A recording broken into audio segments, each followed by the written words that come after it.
Good morning student. आज का जो हमारा टॉपिक है वो है राजनीतिक भूगोल का अर्थ, और इसी में हम इसमें इसकी डेफिनेशंस, इसका विषय क्षेत्र, इनके बारे में चर्चा करेंगे। सबसे पहले हमें पता होना चाहिए कि राजनीतिक भूगोल जो है वो आखिर आया कहाँ से है। एक्चुअली राजनीतिक भूगोल जो शाखा बनी है ये मानव भूगोल की ही शाखा से निकली एक नवीन शाखा है। और ऐसा नहीं है कि इसमें सिर्फ मानवीय तत्वों का अध्ययन करेंगे, इसमें हम दोनों ही तत्व हों, चाहे भौतिक हों या मानवीय हों, दोनों को परस्पर जो उसके आपसी संबंध हैं उनको ध्यान में रखते हुए हम इसकी अध्ययन करेंगे। इसका अर्थ के बारे में, इसकी परिभाषा के बारे में चर्चा करेंगे। इसमें देखिए, सबसे पहले देखा जाता है कि भौतिक पर्यावरण किस तरह से मानव जो समुदाय है, समाज है, उसके द्वारा जो की जाने वाली क्रियाएं हैं उनको वो कैसे प्रभावित करेगा या नियंत्रित करता है, ये सब हम इसमें पढ़ेंगे। तो सीधी सीधी बात ये आती है कि प्रकृति और मनुष्य के संबंधों के बारे में हम इसमें और उनके द्वारा की जाने वाले कार्यों के अभिव्यक्तियों का अध्ययन इस टॉपिक के अंतर्गत हम पढ़ेंगे। राजनीतिक भूगोल के अगर उद्देश्य की बात करें कि ये राजनीतिक संगठन है वो कैसे भौतिक कारकों से प्रभावित होते हैं और प्रभावित होने के बाद उनके साथ कैसे सामंजस्य बनाते हैं, या कहें कि अंतर्राष्ट्रीय संबंधों को प्रभावित करते हैं या राष्ट्रीय संबंधों को प्रभावित करते हैं, इन सभी का अध्ययन इसी टॉपिक में हम करेंगे। राजनीतिक भूगोल जो है वो इसमें देखिए राजनीतिक इकाइयाँ होती है, जैसे राज्य है, राज्य का विस्तार कहाँ तक है। जैसे हम बात करें अपने राजस्थान राज्य की, जिस क्षेत्र में हम रहते हैं उस क्षेत्र के बारे में हमें कुछ ना कुछ जानकारी तो रहती है। तो राजस्थान का विस्तार कितना है, चाहे हम उसे अक्षांशीय विस्तार के बारे में बात करें, चाहे हम देशांतरीय विस्तार की बात करें या सीमाओं का निर्धारण की बात करें, ये सब इसके अंतर्गत आता है। इसके अलावा संसाधन किस प्रकार के हैं, प्राकृतिक संसाधन कितने उपलब्ध हैं, मानवीय संसाधन, संसाधन का मतलब होता है युवा शक्ति कितनी वर्क करती है, उसके अकॉर्डिंग शक्ति संभावनाएं कितनी हैं, ये सब हम इसमें अध्ययन करेंगे। तो राजनीतिक भूगोल न केवल मानवीय कारकों का अध्ययन है बल्कि साथ साथ किसका अध्ययन है, प्राकृतिक कारकों का भी इसमें अध्ययन किया जाएगा। देखिए, अलेक्जेंडर महोदय हुए थे, उन्होंने कहा था कि राज्यों को राजनीतिक प्रदेश माना उन्होंने, और बताया कि राजनीतिक भूगोल धरातल पे जो विशिष्ट रूप होते हैं उनका अध्ययन करता है। इसका मतलब पृथ्वी है और पृथ्वी पे राज्य बनेंगे, और राज्य कैसे निर्धारित होंगे, जब उनकी सीमाओं का निर्धारण होगा। तो अगर हम इसे डेफिनेशन में बताना चाहें या हम इस शब्दावली में बांधना चाहें तो सीधे सीधे शब्द अगर बनता है तो राजनीतिक भूगोल वह शाखा है जो राजनीतिक तथ्यों, घटनाओं का भौगोलिक विवरण प्रस्तुत करता हो। तो ये डेफिनेशंस देखिए आपके पास सभी होंगी, लेकिन हम परिभाषा सिंपल एक परिभाषा के रूप में मैंने जानकारी दी है आपको। इसके बाद बहुत सारे भूगोलवेत्ताओं ने, राजनीतिक वेत्ताओं ने इसके बारे में परिभाषाएं दी। तो उन्हीं परिभाषाओं को में से कुछ हैं, जैसे J.R.B. प्रेस्कॉट ने अपनी पुस्तक लिखी थी पॉलिटिकल ज्योग्राफी। इसमें उन्होंने लिखा था कि राजनीतिक भूगोल राजनीतिक निर्णयों एवं क्रियाओं से उद्भूत भौगोलिक परिणामों से संबंधित है तथा उन सभी भौगोलिक तत्वों को इसमें यथोचित मान्यता प्रदान की गई है। ऐसा नहीं किसी एक तत्व पे जोर दिया गया है, सभी पे जोर दिया गया है जो राजनीतिक क्रियाओं को प्रभावित करते हैं। इसमें देखिए करते भी हैं और होते भी हैं, दोनों ही प्रक्रियाएं समाहित हैं। ये दी थी J.R.B. प्रेस्कॉट ने। जैक्सन ने दी थी राजनीतिक भूगोल राजनीतिक उपक्रमों का स्थानिक संदर्भ में अध्ययन है। इसके बाद वे कॉलसोव थे, माइकल पेक्सियन थे, इन्होंने भी परिभाषाएं दी थी। तो आपको जो आसानी से याद हो जाएं, समझ में आ जाएं, वही क्या आप परिभाषा देखिए। जैसे छोटी पियर्सी ने दी थी, पृथ्वी के पृष्ठाधार में मानव समाज का अध्ययन ही राजनीतिक भूगोल है। बहुत ही 1948 में उन्होंने ये परिभाषा दी थी पियर्सी ने। हिटलसी ने दी थी। हिटलसी कौन थे, जिन्होंने कृषि प्रदेशों का निर्धारण किया था ना, वो अगर आपको ध्यान रहे, हिटलसी ने 1944 में राजनीतिक भूगोल का केंद्र बिंदु बताया था राजनीतिक क्षेत्र। और राजनीतिक क्षेत्र कैसे महत्व है कि जिस क्षेत्र में हम रहते हैं वहाँ की जलवायु कैसी है, स्थल रूप कैसे हैं, एवं प्राकृतिक संसाधनों से भली भांति वो संबंधित है कि नहीं, इन सब को ध्यान में रखते हुए हिटलसी ने अपनी परिभाषाएं दी थी। तो परिभाषाएं आपको जब आप पीजी लेवल पे होते हो तो आप ये सोच के चलिए कि क्योंकि ये जो आपका टॉपिक है ये हमारा हमेशा पीजी लेवल पे आता है, पोस्ट ग्रेजुएशन में एमए करने के दौरान, तो कम से कम 6 आपको डेफिनेशन याद होनी ही चाहिए। आप हिंदी मीडियम से हैं, हिंदी मीडियम की याद कीजिए, आप इंग्लिश मीडियम से हैं तो आप इंग्लिश मीडियम की याद कीजिए। अगला इसमें हम चर्चा करेंगे कि देखिए अर्थ हो गया राजनीति भूगोल में। राजनीति भूगोल के अंतर्गत हम किस किस का अध्ययन करते हैं? प्राकृतिक वातावरण और मानवीय दोनों कारकों का अध्ययन करते हैं जो कि राजनीतिक क्रियाओं को प्रभावित करती है, खुद भी प्रभावित होती है। उसके बाद हमने परिभाषाओं की चर्चा की। अब है हमारा राजनीतिक भूगोल का विषय क्षेत्र। किसी भी विषय से अध्ययन हेतु क्या सम्मिलित किया जाए और क्या नहीं, किसी भी विषय की विषय सामग्री का अर्थ समझते हुए इसे आसानी से समझा जा सकता है। राजनीतिक भूगोल का अगर विषय क्षेत्र की बात करें तो राज्य के कार्य या राज्यों के दूसरे राज्यों से संबंध, जैसे राजस्थान का उत्तर प्रदेश से कैसे संबंध है, गुजरात से, तो आपसी आवागमन है, लेन देन है, चीज़ों का, संसाधनों का, ये आसानी से हो जाएगा।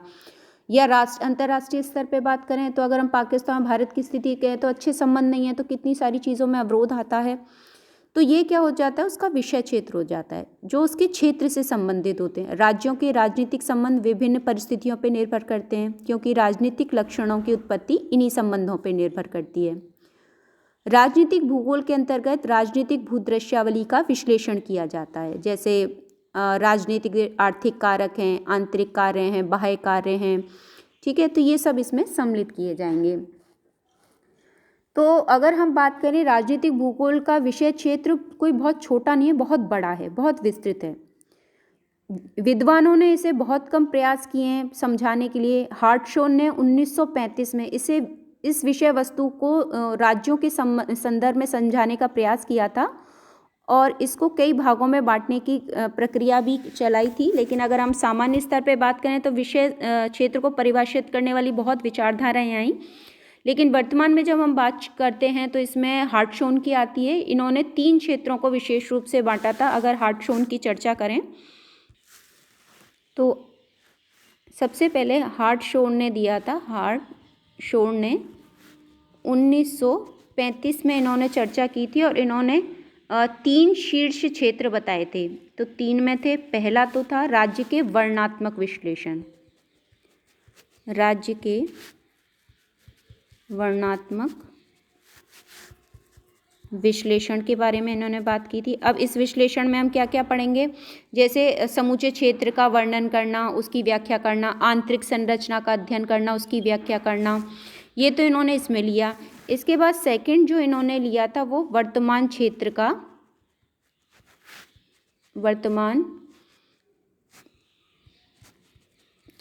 का निर्वचन, कि हमें किस क्षेत्र में रह रहे हैं उसका निर्वचन हमने किस आधार पर किया है। सीमा कैसी हैं, दिशा परिवर्तन, सीमा परिवर्तित हैं या प्राकृतिक हैं, ये सारी चीज़ें। तीसरा इन्होंने लिया था राज्य क्षेत्र और उसकी समस्याओं का, वर्तमान राज्य क्षेत्र एवं उसकी समस्याओं का मूल्यांकन, ठीक है, ये इन्होंने इसमें लिया था। प्राकृतिक और सांस्कृतिक भूदृश्य कैसे हैं, जनसंख्या कैसी है, सघन है, विघन है, सुसंगत है, असंगत है, ये सारी चर्चाएं इन्होंने अपने इस विषय क्षेत्र को समझाने के लिए प्रस्तुत की थी। अगर हम बात करें सामान्य रूप से तो देखिए राज्य की राजनीतिक भूदृश्यावली से संबंधित अगर बात करें तो इस विचारधारा के जो अनुयायी थे वो फ्रांसीसी भूगोलवेत्ता थे। इन्होंने ही क्षेत्रीय प्रारूप के संदर्भ में इसके बारे में अध्ययन किया था। इनमें 4 बिंदु बताए थे विषय क्षेत्र के अंतर्गत। राज्य के क्षेत्रीय लक्षण में क्या क्या आएंगे, स्थिति है, आकार है, आकृति है, नाभि क्षेत्र मतलब राज्य क्षेत्र, राजधानी क्षेत्र। आंतरिक रूप में प्रजाति, भाषा, धर्म। अंतस्थ क्षेत्रों में सीमाएं आ जाएंगी, ठीक है, उनकी आकृति। सीमांत क्षेत्र देखिए, सीमा हमेशा लड़ाई का बिंदु रहती है। सीमा का मतलब जैसे रेड क्लिफ सीमा है अपनी, डूरंड रेखा है अपनी, मैकमोहन, तो ये क्या है, निर्धारित की गई है, प्राकृतिक नहीं है। सीमांत जो होते हैं वो प्राकृतिक होते हैं, जैसे हिमालय पर्वत है, ये प्राकृतिक रूप से बना हुआ है। वन्य क्षेत्र हो, नदी हो, वो क्या होते हैं, सीमांत, बड़े होते हैं। सीमा तलवार की धार जैसी होती है। बाह्य प्रारूप के अंदर अंतर्राष्ट्रीय समूहीकरण कैसा है, औपनिवेशिक प्रारूप कैसे हैं, ये सब इसमें अध्ययन किया जाएगा। तो ये हो गया राजनीतिक भूदृश्यावली, मतलब भूदृश्य कैसा है, आकृति, स्थलाकृति, सीमा, सब इसमें हम पढ़ेंगे। जाति है, धर्म है। राज्य की राजनीतिक पारिस्थितिक संबंधी विचारधारा, इसके जो प्रतिपादक थे वो अमेरिकन्स थे। राजनीतिक भूगोल राज्य के शक्ति के मूल्यांकन हेतु राज्य की अर्थव्यवस्था का अध्ययन करता है।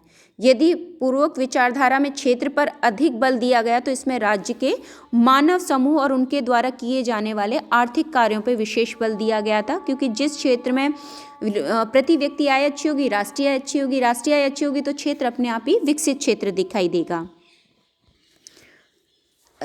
तथा शक्ति संचय करना, संसाधनों का संगठन, ये भी इसमें सम्मिलित किया जाएगा। फिर भी इन्होंने इसको 5 पार्ट्स में बांटा था। मानव समूह, जिसमें उसकी उत्पत्ति, स्थिति, क्षेत्रफल, मानव समूह के पोषण हेतु अर्थव्यवस्था, ये संसाधन हैं कम हैं तो भी लड़ाइयाँ होंगी, अधिक है तो आसानी से उपलब्धता हो जाएगी। लोगों में थोड़ा आलस भी आ जाता है जब हर चीज़ आसानी से मिल जाती है। सामंजस्य है तो उसे कुशल क्षेत्र कहा जाता है। संगठन समायोजन, इसके अंदर राष्ट्रीय, प्रादेशिक, स्थानीय प्रशासन संबंधी सारी चीज़ें। सीमा निर्धारण, इसमें पर्यावरण से संबंध है, उसके विवादास्पद बिंदु, इनके बारे में। बाह्य में अंतर्राष्ट्रीय संबंधों की चर्चा करते हैं। अब अंतर्राष्ट्रीय संबंध किसी भी आधार पर हो सकते हैं, जैसे आजकल चलते हैं सार्क है, आसियान है, ब्रिक्स है, ये सारे जो संगठन है वो अंतर्राष्ट्रीय संबंधों को ही निर्धारित करते हैं और इसके आधार पर हमारे देश की जो काफ़ी चीज़ें हैं वो निर्भर करती हैं। राज्य की जैविकीय विचारधारा, ये जैविकीय विचारधारा जो है, ये शब्द आते ही आप सीधे सीधे जर्मनी को समझ लीजिए, ठीक है। राज्य हेतु क्षेत्र की आवश्यकता होती है और राज्य के विकास के साथ ही क्षेत्र के विस्तार की आवश्यकता होती है। राज्य के विकास के अनुसार स्थान की आवश्यकता के प्रेरक जो है रेड जेल, तो जैविकीय विचारधारा मतलब रेड जेल, और यहीं से भू राजनीति शब्द भी निकल आता है। कैजलन के अनुसार राज्य जीव क्षेत्र शरीर है, सीमाएं अंतस्थ अंग हैं, उत्पादन क्या है, भुजाएं हैं हमारे हाथ, परिवहन के साधन है रक्त, तथा राजधानी उसका मस्तिष्क है। जैसे अपने होती है ना कैपिटल, वहीं से सारे केंद्र सरकारी निर्णय, तो केंद्र सरकार का मुख्यालय कहाँ होता है, हमेशा राजधानी में। हृदय तथा फेफड़े हैं, राजधानी में सब होता है, मस्तिष्क है, हृदय, फेफड़ा, सारे कार्यक्रम वहीं से चलते हैं। इस विचारधारा के और अधिक विकास में जर्मन भू राजनीति होशोफर का भी सक्रिय योगदान व्यवहारिक था। तो 3 आधारभूत तत्व रहे इसमें। पोषण क्षेत्र की संकल्पना, राज्य का आंतरिक एवं बाह्य क्षेत्र और तत्संबंधी कूटनीति और युद्ध नीति इसमें शामिल होगी। इसके अलावा इसके 4 तत्व लिए थे विषय वस्तु के रूप में: भौतिक गुण, अभिगम्यता, सामरिक कौशल, प्रजातीय और निर्जातीय समूह। इसके अलावा इसमें क्षेत्र में क्रोध है, अधिकार सीमाएं, अंतस्थ क्षेत्र हैं, जनसंख्या है, ये सब इसमें समाहित किए थे। तो जर्मन से ये विचारधारा का उत्पत्ति हुई थी। तो सामान्य रूप से हम राजनीतिक भूगोल की विषय वस्तु को कुछ पॉइंट्स में बांट सकते हैं। जैसे राजनीतिक भूगोल विविध रूपों में राज्यों के संबंध का अध्ययन है, राज्य के क्षेत्रीय लक्षण, स्थिति, आकार, आकृति, राज्य की राजधानी, हृदय क्षेत्र के बारे में अध्ययन करेंगे। राज्य के कार्यों का अध्ययन, सीमांत क्षेत्र, सीमाओं पर निर्भर करते हैं, आंतरिक कार्य, बाह्य कार्य, राज्य के तत्व जैसे जनसंख्या सबसे बड़ा तत्व है, अगर जनसंख्या ही नहीं होगा तो फिर कार्य क्या होगा, उनके कार्यशीलता, संसाधन, कृषि, उद्योग, खनिज, अर्थव्यवस्था, ये सब का अध्ययन। राज्यों के अतिरिक्त अंतर्राष्ट्रीय संगठन जैसे नाटो है, सार्क है, यूरोपियन है, मैंने आपको बताया था ब्रिक्स है, इनके बारे में। निर्वाचन संबंधी तथ्यों के माध्यम से राज्यों के राजनीतिक शासन व्यवस्था की भी जानकारी मिलती है। राजनीतिक भूगोल में राज्य के बाह्य व आंतरिक संबंधों का क्षेत्रीय आयामीय परीक्षण किया जाता है, क्योंकि जब हमारे देखिए पड़ोसी राज्यों से संबंध अच्छे होंगे तो हमारे भी शांति रहेगी, और संबंध अच्छे नहीं रहेंगे तो हमारी देश की जो मुद्रा है, जो विशेष कोष है, वो ज़्यादातर धन इस पे खर्च हो जाएगा हमारी सुरक्षा पे। जैसे आप भारत की स्थिति देख लीजिए, हमारी सीमाएं चारों तरफ से क्या हैं, घुसपैठ रहती है, तो हमें सुरक्षा पर, जैसे चाइना की तरफ से बात करें, पाकिस्तान की तरफ से, बांग्लादेश की तरफ से, श्रीलंका की तरफ से, और अब तो नेपाल की तरफ से भी समस्याएं आ रही हैं। तो ये सब जब हमारी सीमाएं ही शांत नहीं रहेंगी तो हमारा सारा ध्यान वहीं रहेगा, कुछ ना कुछ उपद्रव बना रहेगा। तो इस वजह से विषय क्षेत्र में इन संबंधों का भी अध्ययन किया जाता है। तो ये हो गए हमारे राजनीतिक भूगोल का अर्थ, परिभाषाएं और विषय क्षेत्र। अगला टॉपिक जो होगा वो होगा हमारे राजनीतिक भूगोल की प्रकृति।